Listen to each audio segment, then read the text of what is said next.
আজকে আমি আমার আরও একটা শখ পূরণ করলাম, কিন্তু হ্যাঁ অনেক দুঃখ লাগতেছে, আমার সব জমানো টাকাগুলো একেবারে শেষ হয়ে গেছে।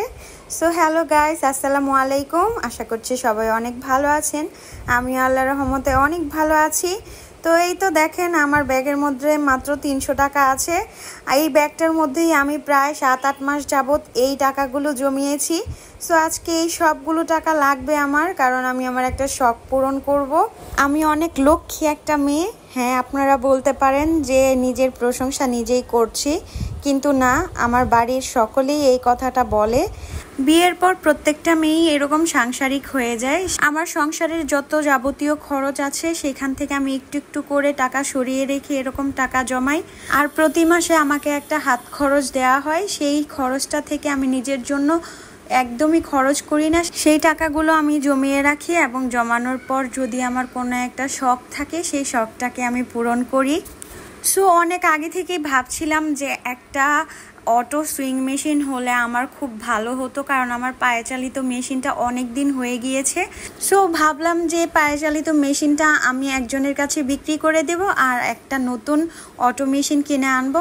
সো অটো মেশিনটা কিনতে আমরা চলে গেলাম সিঙ্গার শোরুমে। তো ওইখানে যাওয়ার পর ভাইয়াটা আমাদেরকে খুব সুন্দর করে বুঝিয়ে দিচ্ছিল যে কিভাবে এটাতে সুতা লাগাতে হবে, কিভাবে ব্যবহার করতে হবে, কিভাবে কি করতে হবে।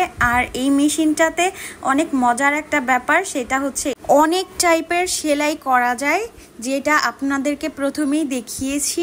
তো এই জিনিসটা আমার কাছে খুব ভালো লেগেছে।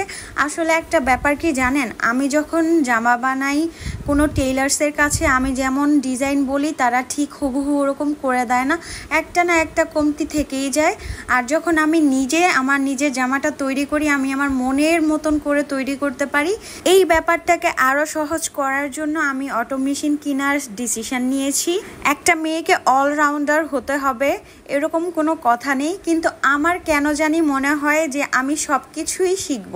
আমি যখন এসএসসি পরীক্ষা দিয়ে 3 মাসের জন্য অবসর ছিলাম, তখন আমি এই সেলাই মেশিনের কাজটা শিখেছি, তার পাশাপাশি কম্পিউটার চালানোও শিখেছি। তো আমার কাছে মনে হয়েছে যে না, আমি সব কিছুই শিখব, এটা আমার একটা হবি।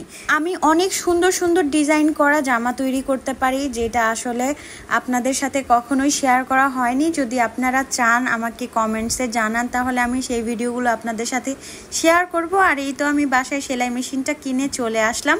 তো এটা নিয়ে আমি আরও একটা ডিটেলস ভিডিও করব যে এটা কিভাবে চালাতে হয়, কিভাবে কি করতে হয়। সো আপনারা আমাকে অবশ্যই সাপোর্ট করবেন, আমার পাশে থাকবেন। আজকের ভিডিওটা এমনিতেও অনেক বড় হয়ে গিয়েছে, তাই আর আজকের ভিডিওতে এই মেশিনের অল সেটিংসগুলো দেখাতে পারলাম না। এটা নিয়ে আমি পরবর্তীতে আরও একটা ভিডিও তৈরি করব। তো সবাই ভালো থাকবেন, সুস্থ থাকবেন। আল্লাহ হাফেজ।